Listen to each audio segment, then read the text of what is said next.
स्वागत है बच्चों आपका नए वीडियो में। इन्वर्स ट्रिग्नोमेट्रिक फंक्शन हम लोग पढ़ रहे थे और आप मेरे चैनल अभ्यास ट्यूटोरियल्स पर हैं। आई होप आपको पिछले वीडियो समझ में आ रहे होंगे। पिछले इन्वर्स के वीडियो ज़रूर देख लीजिएगा ताकि आप इससे कनेक्ट कर पाएँ। वीडियो को लाइक, चैनल को सब्सक्राइब करना ना भूलें। तो इस वाले वीडियो में हम लोग दो फंक्शन, एक तो tan इनवर्स एक्स और एक cot इनवर्स एक्स के बारे में जानेंगे। तो पहले tan इनवर्स एक्स के बारे में हम लोग शुरू करते हैं। तो उसके लिए पहले हमें पता होना चाहिए कि y is equal to tan x कैसा है, क्या डोमेन है, दिखने में कैसा है।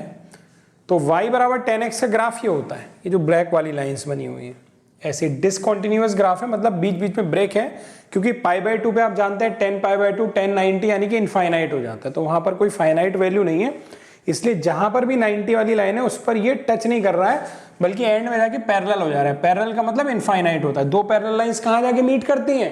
इनफाइनाइट पे। इसी तरीके से ये फिर कहां से कहां तक है? π/2 से आगे का पार्ट ये है, -π/2 से π/2 का पार्ट ये है, जिसमें ये पूरा कर्व है, ठीक है। लेकिन -π/2 और π/2 इंक्लूडेड नहीं है, क्योंकि उस पर वैल्यू क्या है? इनफाइनाइट है, फाइनाइट नहीं है, ठीक है। इसी तरह अगला पार्ट जो है वो इस कर्व का ये ब्लैक वाला है। तो कई पार्ट में टूटा हुआ है, जैसे sin x वाला जो कर्व था वो एंड तक चलते ही चला जा रहा था, इसी तरीके से cos x वाला भी चलता चला जा रहा था, लेकिन tan x वाला ऐसे कई पार्ट में हमारे पास ब्रेक है। तो हम इसमें भी अगर बहुत ध्यान से देखेंगे तो ये एक बाइजेक्टिव फंक्शन नहीं है। क्यों बाइजेक्टिव फंक्शन नहीं है? आप देख लो भाई, क्यों नहीं बाइजेक्टिव फंक्शन है। x की इस वैल्यू पर या x की किसी और वैल्यू पर भी अगर हम लोग देखेंगे, तो जैसे x की इस वैल्यू पर तुम लोग देखो, y की वैल्यू ये है। अगर थोड़ा और आगे भी जाओगे तो x की इस वैल्यू पर भी y की वैल्यू ये मिलेगी। ये दोनों वैल्यू तो बराबर हो गई, है कि नहीं? यानी x की दो वैल्यू पर y की एक ही वैल्यू मिल रही है, यानी ये मैन इवन हो गया। तो अगर आप पूरे कर्व को एक साथ देखोगे तो ये मैन इवन हो गया, बाइजेक्टिव हुआ नहीं, यानी इनवर्स पॉसिबल नहीं है। तो हम लोग इसका भी एक पार्ट लेंगे जिसमें वैल्यू रिवर्स ना हो रही हो, वैल्यू रिपीट ना हो रही हो, सॉरी। तो यहां पर जो है मैंने ये वाला पार्ट ले लिया, इसका -π/2 से π/2 वाला, ये प्रिंसिपल ब्रांच मैंने ली है, प्रिंसिपल ब्रांच जिसका हम लोग इनवर्स बनाने जा रहे हैं। तो हमने इसको अलग यहां पर ड्रॉ कर रखा है। अगर इसका डोमेन देखेंगे तो -π/2 से π/2 तक है, लेकिन इंक्लूडेड नहीं है, क्योंकि -π/2 और π/2 पे ये कर्व इसको टच नहीं करेगा। और इसकी जो रेंज है वो ऊपर देखो, इधर प्लस इनफाइनाइट तक जा रहा है, नीचे माइनस इनफाइनाइट तक जा रहा है, यानी ऑल रियल नंबर्स, ये इसकी रेंज हो गई। अब हम इसका इनवर्स ड्रॉ करने जा रहे हैं। तो इनवर्स बच्चों कैसे ड्रॉ करते हैं? y बराबर x वाली लाइन से हम लोग रिफ्लेक्शन लेते हैं। तो y बराबर x वाली लाइन इसमें पहले मैं बना लेता हूं, ये मैंने बना ली y बराबर x वाली लाइन, डॉटेड कर लेता हूं इसको। अब इसको मिरर मान करके रिफ्लेक्शन बनाता हूं। तो इस ब्लैक वाली लाइन का रिफ्लेक्शन बच्चों ऐसे बनेगा, सही है। और ये जो ब्लैक वाली लाइन आ रही थी नीचे की तरफ, ये जो आ रही थी, इसका रिफ्लेक्शन इस ब्लू लाइन से, ये जो डॉटेड वाली लाइन है y बराबर x वाली, इससे देखोगे तो ऐसे बनेगा, ठीक। यानी अब थोड़ा अच्छा सा नीचे बना दे रहा हूं मैं, यानी कि हमारा जो कर्व बन रहा है वो कुछ ऐसे बन रहा है, जो ब्लू वाला पार्ट बन रहा है, ठीक है। ये रिफ्लेक्शन बना, और यही बच्चों y is equal to tan inverse x का कर्व भी है, y is equal to tan inverse x का कर्व भी है। और हम लोग जानते हैं कि जब हम इनवर्स निकालते हैं तो जो डोमेन और रेंज होता है वो रिवर्स कर जाता है, यानी कि अब इसका डोमेन क्या हो जाएगा बच्चों? ऑल रियल नंबर, और इसके जो रेंज होगी बच्चों वो क्या हो जाएगी? -π/2 से π/2। यानी कि ये कर्व कुछ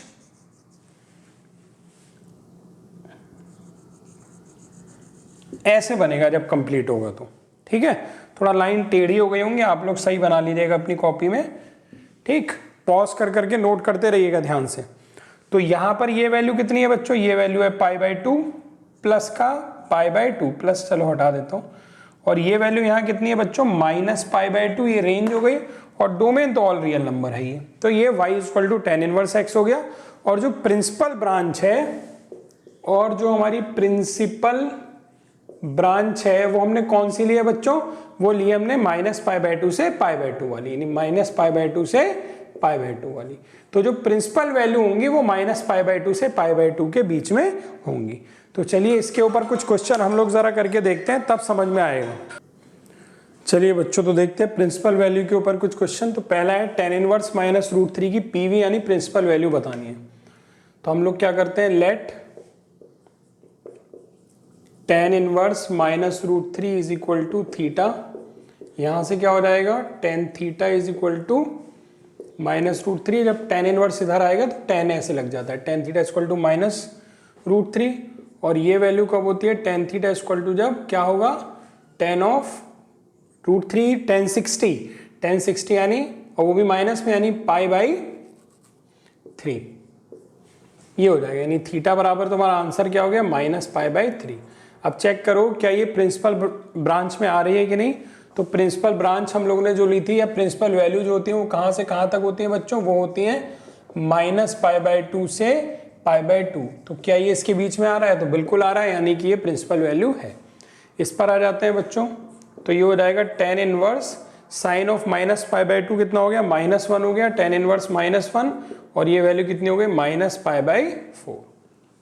ठीक है, इसमें आ जाते हैं tan inverse 2 cos 2 into sine inverse 1/2। Sine inverse 1/2 यानी साइन में 1/2 किसकी वैल्यू है, 30 डिग्री की। 30 डिग्री यानी π/6। तो इसको लिख देता हूँ π/6। तो यहाँ से 2 से 3 टाइम कैंसिल हो जाएगा। तो क्या बचा बच्चों हमारे पास बचा tan इनवर्स 2 cos π/3। अब cos π/3 यानी कि 60 डिग्री, cos 60 की वैल्यू कितनी होती है बच्चों, 1/2। अब की बार यहाँ 1/2 रख देता हूँ। तो tan इनवर्स 2 इंटू 1/2, तो कितना आ गया बच्चों, tan इनवर्स 1।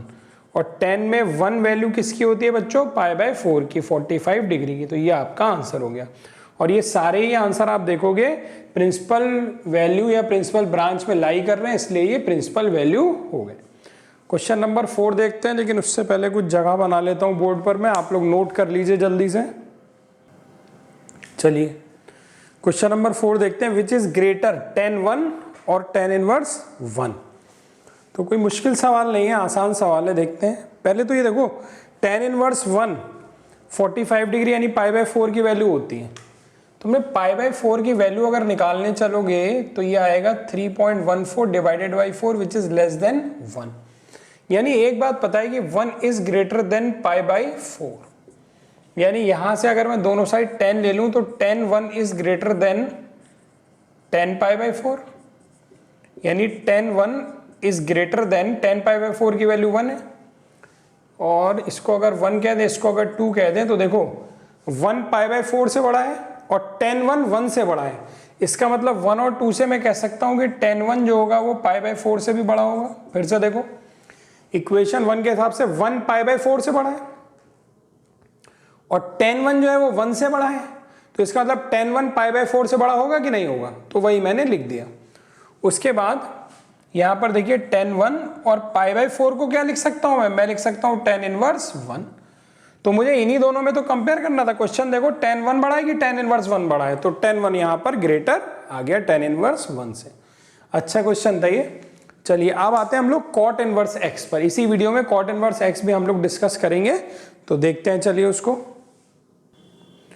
चलिए बच्चों देखते हैं cot इनवर्स x के बारे में। तो पहले cot x का ग्राफ मैंने बना रखा है। ये ओरिजिन है, ये x एक्सिस और ये y एक्सिस है। ये हमारी, थोड़ा डार्क कर दे रहा हूं, और ये हमारा x एक्सिस है।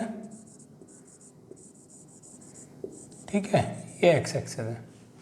तो ये जो ब्लू वाले कर्व्स बने हैं ये cot x से कर्व्स हैं। ये भी ब्रेक है पाई पर, क्योंकि वैल्यू जो है उसकी डिफाइन नहीं है, तो पाई को टच नहीं कर रहा है।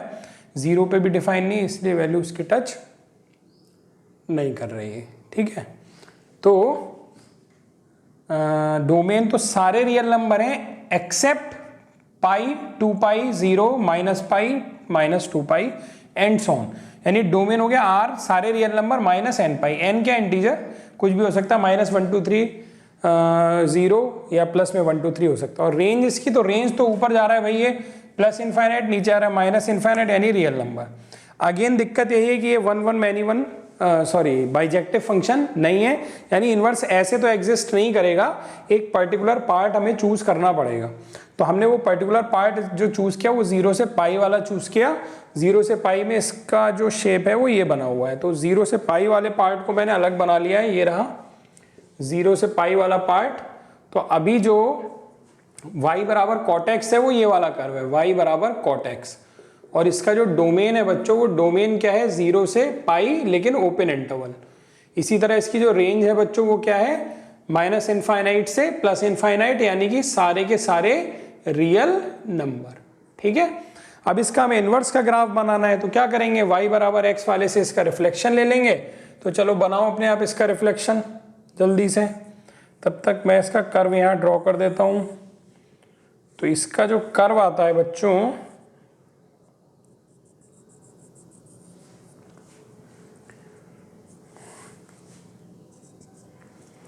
वो कर्व आता है बच्चों कुछ ऐसा, इस तरीके का। थोड़ा देखने में अजीब बन गया, इसको रब करके दोबारा बना लेता हूँ ज़रा मैं साफ सा।